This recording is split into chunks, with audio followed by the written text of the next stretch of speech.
N'avez-vous jamais trouvé étrange que la discipline soit constamment présentée comme la réponse à tout, comme si mettre son réveil à l'aube, répéter des gestes à l'infini et tenir un carnet de routine suffisait à déplacer des montagnes? Depuis des années, un même refrain revient: rester focalisé, serrer les dents, ne jamais dévier. Et pourtant, un malaise persiste. Car à force de répéter sans questionner, quelque chose se fige. Machiavel aurait rappelé que l'on ne gouverne pas par la répétition, mais par l'intelligence des circonstances. La discipline peut fortifier, mais utilisée sans discernement, elle devient un masque d'obéissance.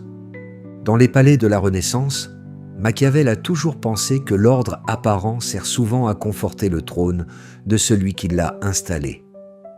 Transposé à aujourd'hui, ce trône s'appelle méthode universelle.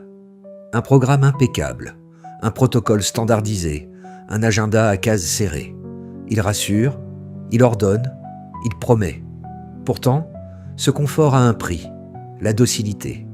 Quand un cadre ne se discute plus, il se subit. Et un esprit qui subit n'oriente plus sa route. Il la parcourt au pas cadencé. Ce pas cadencé rend prévisible. Or, le pouvoir se nourrit d'imprévus. Sur un échiquier, la pièce la plus simple à neutraliser est celle dont le trajet ne varie jamais. De la même façon, une existence qui se contente d'exécuter des habitudes devient lisible comme un calendrier affiché sur un mur. Les adversaires, les concurrents, ou même les aléas de la vie savent exactement où frapper. Là où la routine est la plus raide. Machiavel aurait dit qu'un prince qui laisse deviner ses réflexes abandonne à d'autres l'initiative du prochain coup. Alors, comment transformer la discipline en puissance plutôt qu'en laisse? En la subordonnant à la stratégie. La discipline apporte l'énergie.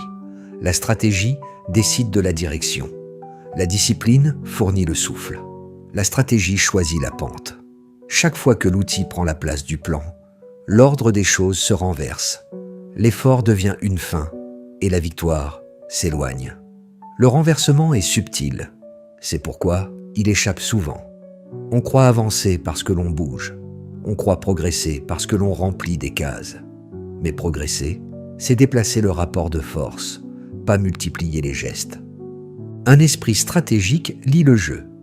Concrètement, cela signifie observer les mouvements faibles, une rumeur de marché, un changement de ton chez un partenaire, un silence inhabituel dans une équipe, un chiffre qui grince. C'est aussi sentir le relief. Où sont les pentes douces? Où sont les falaises? Où se trouvent les ponts? Dans un atelier, cela peut vouloir dire réorganiser la chaîne avant la rupture d'approvisionnement. Dans une classe, préparer une autre méthode avant que le chapitre ne se coince. Dans une relation, nommer une vérité calme avant qu'elle ne se transforme en reproche. Machiavel aurait noté que la fortune sourit à ceux qui l'anticipent par des digues, non à ceux qui récitent des prières à marée haute. La rigidité, elle, a un coût invisible. Elle consomme du temps sans toujours créer du levier. Elle soulage l'anxiété par la répétition, mais elle atrophie le jugement. Un général respecté peut perdre une bataille, faute d'avoir redessiné son plan quand l'ennemi s'est déplacé dans la nuit.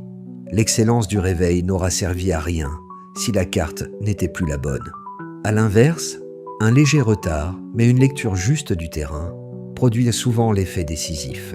Le flanc découvert, la colline clé, la négociation au moment opportun. Il est tentant d'opposer endurance et intelligence, comme si la première suffisait à compenser l'absence de la seconde. L'endurance pousse à continuer. L'intelligence indique quand s'arrêter. Sans l'intelligence du cap, l'endurance devient une manière polie de s'égarer longtemps. Machiavel aurait insisté. Persévérer n'est pas un bien en soi. Persévérer dans la mauvaise direction est une lente capitulation. Reste l'intuition, ce sens discret du moment juste. Elle n'est pas l'ennemi de la raison. Elle en est l'éclaireuse. Elle murmure « maintenant » ou bien « pas encore ». Les meilleurs stratèges cultivent ce murmure en lui offrant des données et du silence. Des données pour nourrir, du silence pour entendre. Il arrive qu'un projet respectable cesse d'être pertinent du jour au lendemain. Sans intuition ni timing, la discipline pousse à finir par principe. Avec eux, on pivote avant que le vent ne couche les mâts. Machiavel aurait dit qu'un dirigeant efficace sait quand rompre avec ses propres ordres. Sur ce chemin, l'ego dresse des pièges. Il adore se définir par des étiquettes. Celle qui se lève tôt, celui qui ne lâche jamais. Ces blasons paraissent admirables. Ils deviennent des menottes dès qu'ils empêchent de changer. Une identité figée transforme une habitude en totem. Or, une stratégie vivante exige des mains libres. Le courage ne consiste pas à protéger une image, mais à préserver la liberté d'agir. Mieux vaut perdre un blason que perdre la bataille.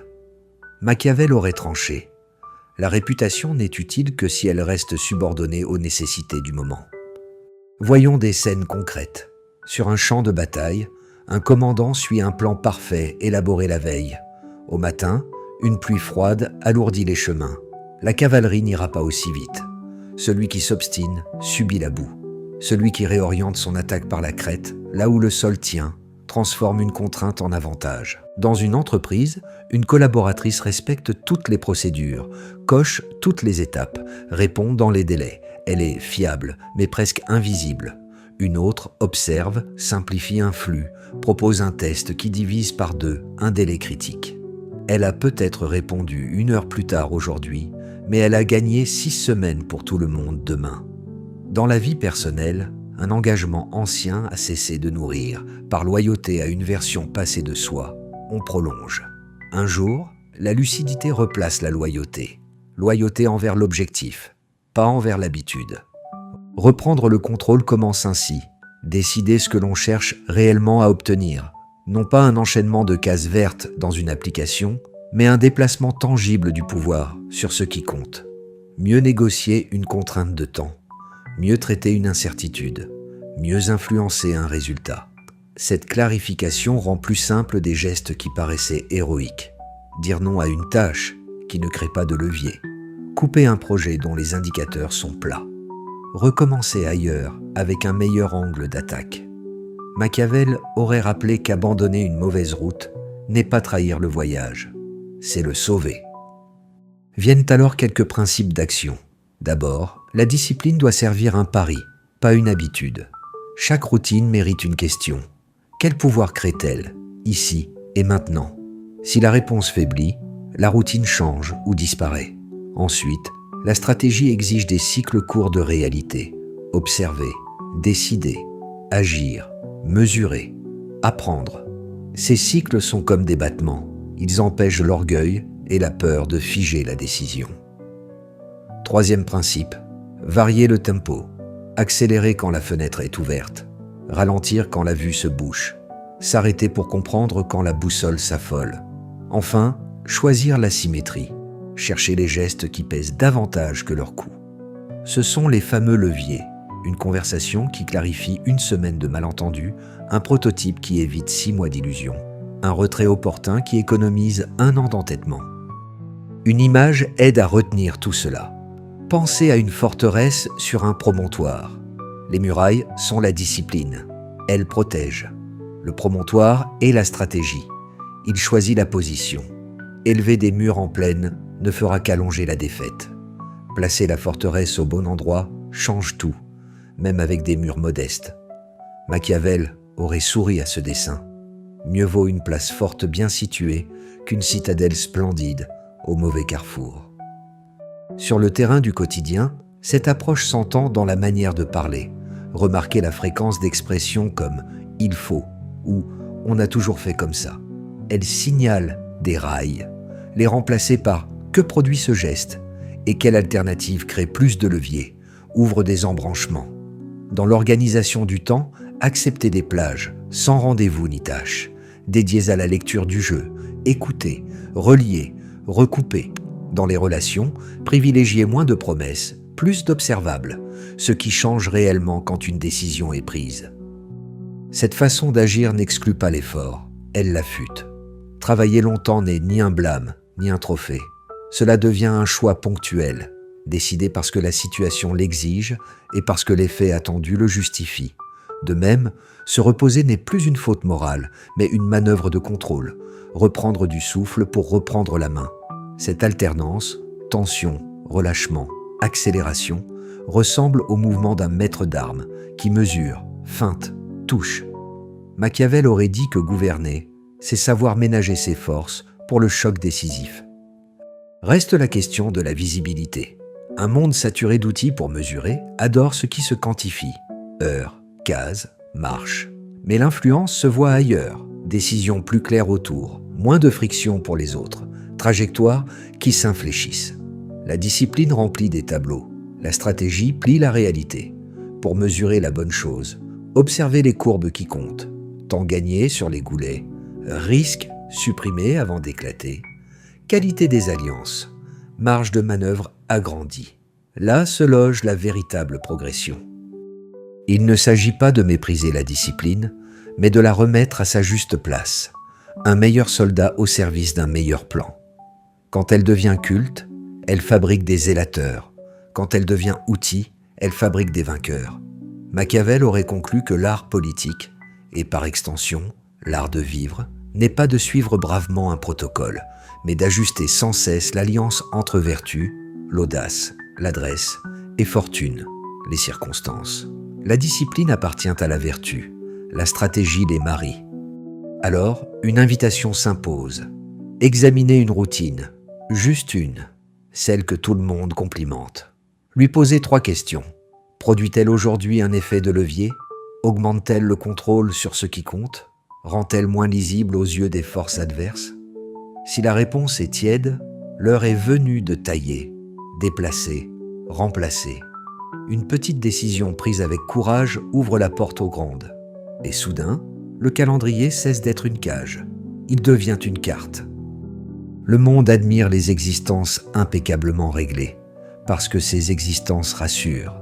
Mais ce même monde s'incline devant celles et ceux qui lisent plus vite, qui pivotent plus tôt, qui frappent au bon endroit.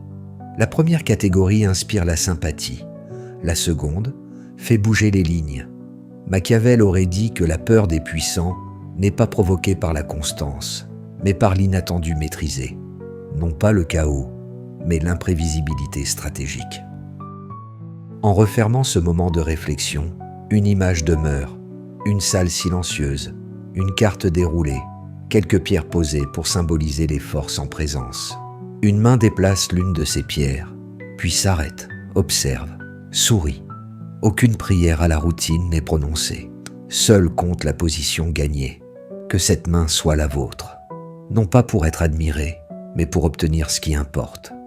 Le contrôle des choix, la liberté des mouvements, la justesse des coups. La discipline restera, mais à sa place, tenue par la bride. Et la stratégie, enfin, conduira.